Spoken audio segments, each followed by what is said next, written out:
Suatu hari, Raka yang duduk di bangku kelas 2 SMA menerima kabar mengejutkan. Kakeknya yang tinggal di sebuah desa terpencil dikabarkan meninggal dunia. Kakek itu selama ini dikenal sebagai sosok yang tertutup, jarang bergaul dengan warga sekitar, dan lebih sering menghabiskan waktu sendirian di rumah tua peninggalan leluhurnya. Tidak banyak yang tahu kehidupan kakeknya seperti apa, bahkan ayah dan ibunya pun jarang bercerita tentang masa lalu beliau.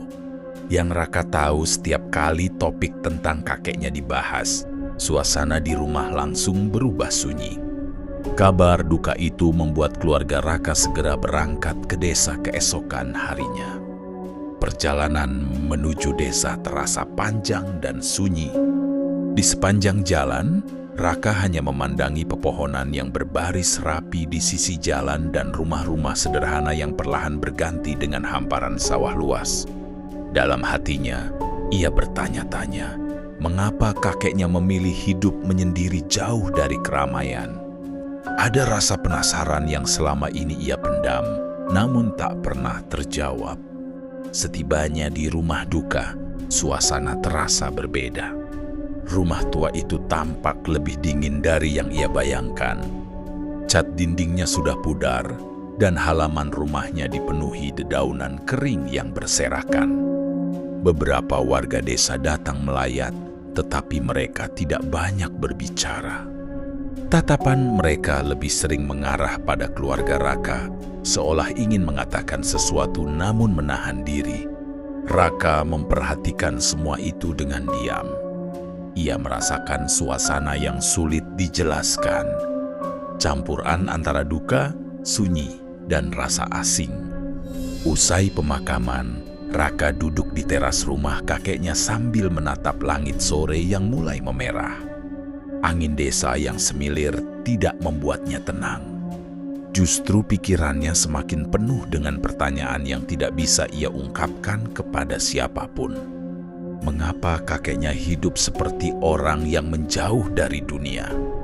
Mengapa banyak warga terlihat enggan membicarakan beliau? Apakah ada sesuatu yang disembunyikan selama ini? Menjelang malam, salah satu paman Raka menghampirinya. Di tangannya, dia membawa sebuah kotak kayu tua berwarna hitam dengan ukiran aneh di sisi-sisinya. Kotak itu tampak usang, tetapi terjaga dengan sangat rapi. Pamannya menyerahkan kotak itu kepada Raka sambil berkata dengan suara pelan, "Ini peninggalan kakekmu, hanya kamu yang bisa menjaganya." Dan Raka tidak diberikan penjelasan lebih lanjut, tidak ada instruksi lain selain itu. Lalu Raka menerima kotak tersebut dengan bingung. Kotak itu berat, bukan hanya secara fisik, tetapi juga terasa membawa beban yang tidak ia fahami. Malam itu, di kamar tamu rumah kakeknya, ia mencoba membuka kotak itu, tetapi terkunci rapat. Sejak ia memegangnya, entah mengapa suasana di sekitarnya terasa berbeda. Angin malam berhembus lebih dingin, suara-suara serangga mendadak menghilang, dan sesekali ia merasa seperti ada yang mengawasinya dari sudut ruangan. Malam pertama setelah pemakaman itu tidak berjalan seperti biasanya. Raka sulit tidur. Setiap kali ia memejamkan mata, ia merasa seperti mendengar bisikan samar memanggil namanya. Awalnya ia mengira itu hanya perasaan lelah dan sugesti semata.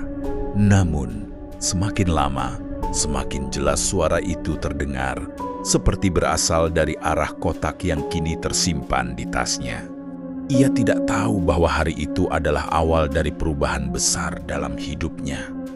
Sebuah warisan yang tidak pernah ia minta kini ada di hadapannya, menunggu untuk diungkapkan.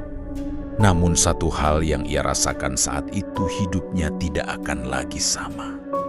Keesokan harinya setelah acara tahlilan dan doa bersama selesai, keluarga Raka bersiap kembali ke kota.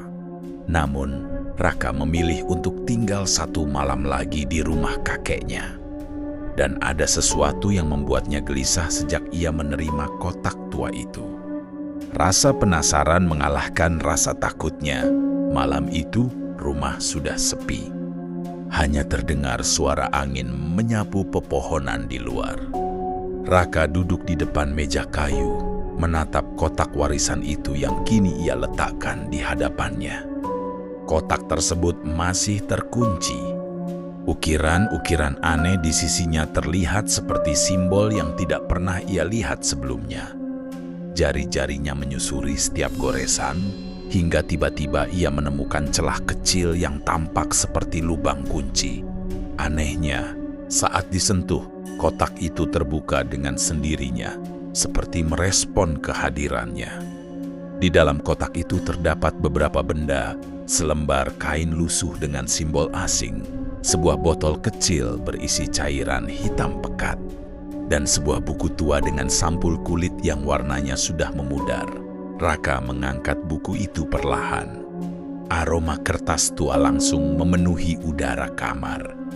Saat ia membuka halaman pertama, tulisan tangan berbahasa lama menyambutnya. Dia tidak mengerti semuanya, tetapi beberapa kalimat terbaca jelas ilmu ini adalah warisan keluarga. Siapa yang memegangnya akan memikul tanggung jawab besar. Hatinya berdegup kencang. Ia membaca halaman demi halaman dengan rasa penasaran. Buku itu berisi catatan tentang sebuah ilmu yang disebut-sebut dapat memengaruhi kehidupan orang lain.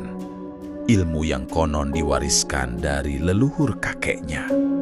Tidak hanya itu, buku tersebut juga mencatat berbagai kejadian masa lalu di desa, panen gagal yang tiba-tiba pulih, orang sakit yang sembuh secara mendadak, hingga konflik antar warga yang reda setelah kakeknya turun tangan. Semua itu disebut sebagai hasil dari ilmu yang sama. Namun, di balik itu semua, ada peringatan yang ditulis dengan tinta merah. Setiap kekuatan memiliki harga. Jika tidak digunakan dengan hati bersih, ia akan merenggut yang paling berharga. Tulisan itu membuat Raka terdiam lama. Ia mulai mengerti mengapa kakeknya selalu menyendiri dan menjauh dari orang-orang. Mungkin karena ia tahu kekuatan seperti itu bukanlah sesuatu yang bisa dipamerkan atau digunakan sembarangan. Beberapa hari setelah kembali ke kota, Raka mulai merasakan perubahan dalam dirinya. Ia menjadi lebih peka terhadap sekitar. Ia bisa merasakan suasana hati orang lain tanpa mereka bercerita. Ia tahu kapan seseorang berbohong, bahkan kadang bisa menebak kejadian sebelum terjadi, meskipun samar. Awalnya ia menganggap semua itu hanya kebetulan.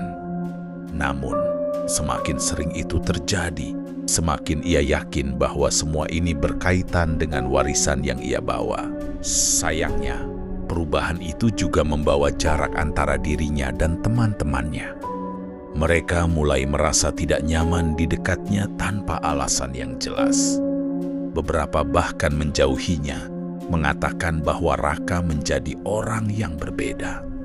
Raka mencoba tetap bersikap biasa, tetapi di dalam hatinya ia merasa semakin terasing. Malam demi malam, suara-suara aneh kembali datang, memanggil namanya dari arah kotak itu. Suara yang terdengar seperti bisikan halus, namun mengandung beban berat. Raka sadar, ia tidak bisa terus mengabaikan warisan ini. Ia harus menemukan cara untuk mengendalikannya sebelum semuanya semakin sulit. Beberapa hari setelah perubahan-perubahan itu semakin terasa, Raka mulai menyadari bahwa warisan yang ia terima bukan sekadar benda peninggalan, melainkan tanggung jawab yang menuntut keputusan besar dalam hidupnya.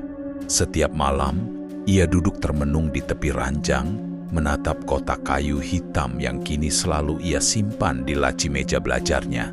Bisikan-bisikan itu tidak lagi samar. Mereka semakin jelas, memanggil namanya, seolah ingin ia melakukan sesuatu yang ia sendiri belum mengerti. Suatu malam, Raka memberanikan diri membuka buku tua yang sebelumnya ia baca sekilas. Ia mencoba memahami lebih dalam setiap catatan yang ditinggalkan kakeknya. Di antara halaman-halaman lusuh itu, ia menemukan tulisan yang membuatnya terdiam. Ilmu ini akan mengikuti darah penerusnya. Dapat menjadi pelindung atau perusak, bergantung pada niat hati pemegangnya. Kata-kata itu menusuk benaknya. Ia mulai memahami mengapa kakeknya memilih hidup menyendiri. Mungkin dengan menjauh dari banyak orang, kakeknya berusaha menjaga agar ilmu itu tidak digunakan untuk hal yang salah. Raka menutup buku itu dengan napas berat. Ia tahu, jika ia terus membiarkan warisan itu menguasai dirinya, ia akan kehilangan lebih banyak orang di sekitarnya. Teman-temannya sudah mulai menjauh, bahkan sahabat dekatnya pun kini jarang menghubungi. Ia rindu masa-masa normal ketika ia hanya memikirkan sekolah, hobi, dan masa depan tanpa bayang-bayang aneh yang selalu mengikutinya. Esoknya, ia mengambil keputusan. Raka pergi ke tempat yang dulu sering ia kunjungi bersama almarhum kakeknya. Ketika masih kecil, sebuah bukit kecil di pinggir kota dengan pohon beringin tua di puncaknya. Di sana, ia duduk sendiri sambil menggenggam kotak kayu itu erat-erat. Angin sore menyapa wajahnya, membawa suara-suara alam yang tenang. Raka berbicara dalam hati, seolah berbicara dengan kakeknya yang sudah tiada. Ia berjanji, jika ilmu ini memang harus ia warisi, ia akan menggunakannya hanya untuk kebaikan. Bukan untuk menakut-nakuti orang, bukan untuk membalas dendam, dan bukan untuk mencari keuntungan pribadi. Hari-hari berikutnya, Raka mulai belajar mengendalikan dirinya. Ia membaca ulang setiap tulisan di buku itu. Tetapi kali ini dengan tujuan berbeda, bukan untuk mencari kekuatan, melainkan untuk memahami batasnya.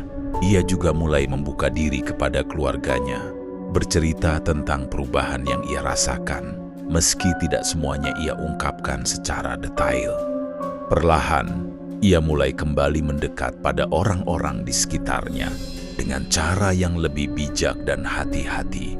Raka akhirnya mengerti, warisan bukan selalu tentang benda atau kekuatan luar biasa. Kadang, warisan adalah ujian untuk membentuk diri menjadi lebih kuat dan lebih bertanggung jawab. Hidupnya memang tidak lagi sama seperti dulu, tetapi kali ini ia memilih untuk menjalani perubahannya dengan hati yang tenang. Ia tahu setiap pilihan memiliki konsekuensi, dan ia sudah memilih untuk berjalan di jalan yang benar. Cerita ini mengajarkan bahwa kekuatan dan warisan tidak selalu menjadi beban. Jika seseorang mampu menggunakannya dengan niat yang baik dan hati yang tulus,